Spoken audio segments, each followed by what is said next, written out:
What is up guys, Tanit this side. So in this video, I'm going to show you how to create a new ad account on Facebook Business Manager. So let's get started.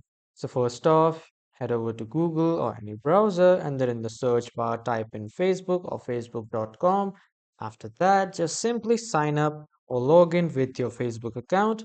Now after login or signing up, on the right side you can see this menu icon. Click on this and then click on this Add tab.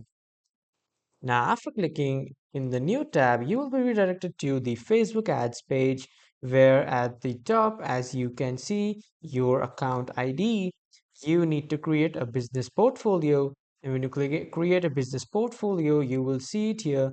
Click on any of the business portfolio that you have created. And after that, on the right side, you can see this gear-like icon, which is the settings icon.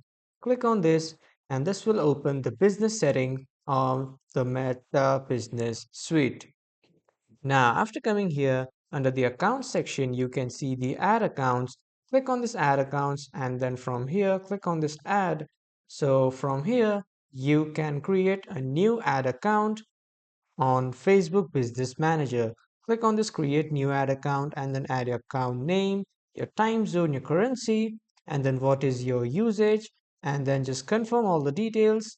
And you will see the confirm option here on the right side. Click on confirm, and then your new ad account will be created on the Meta Business Manager. So that was all for this video, everyone. Thank you for watching.